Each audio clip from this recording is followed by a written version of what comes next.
Hi sewing friends, it's me Alice Murray with Murr-Made Designs. I am the Murr of Murr-Made Designs, where I am attempting to show you on this YouTube channel 365 days of garments that I have made, and we're at day 84. Thank you so much for coming along on this journey. It is a journey. And today what I want to show you is, you have seen this pattern before, Butterick 6258. I made a big woolly sweater with it a while back, and I'll link it at the end of this video. I'll link it so that you can click on it and have a look at it. It turned out pretty well. I made these pants. They didn't turn out as well. I won't be making them again. It also comes with a dress and a top, which I haven't made.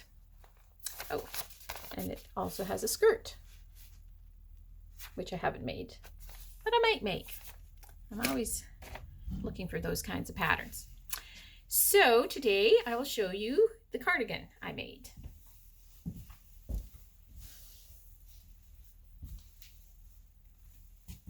There are people in this world who are talented and patient and visionary, and they can knit. I am not one of those people. Nor can I crochet. I tried. Oh, I tried. Definitely lacking in the patience department. But what I am happy to report is that you can sew a sweater. You can sew a cardigan. Just have to get some nice, warm, cozy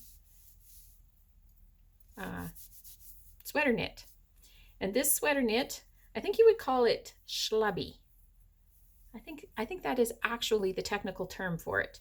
It's kind of got a texture to it, and it's black and dark green. Makes my eyes greener. And I didn't put pockets in it. Why didn't I put pockets in it? Every time I put it on, I'm like, where's the pockets? And for a closure, I use this handy dandy. If you were told me that these are called kilt pins, I use this handy dandy kilt pin that is actually wrapped with some green wool, and that works dandy.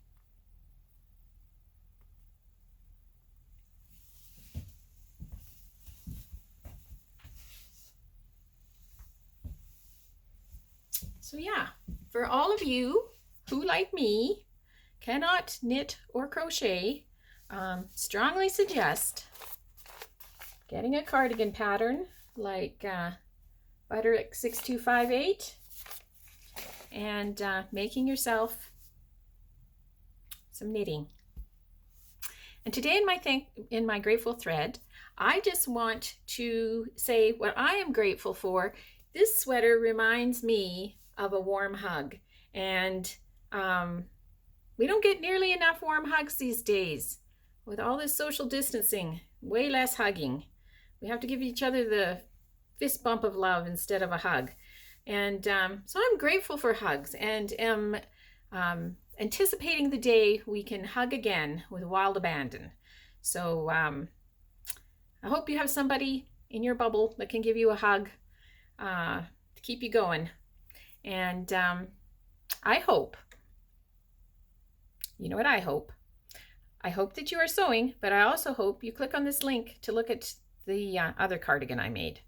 So I hope that you are sewing, because, say it with me, sewing is so much fun.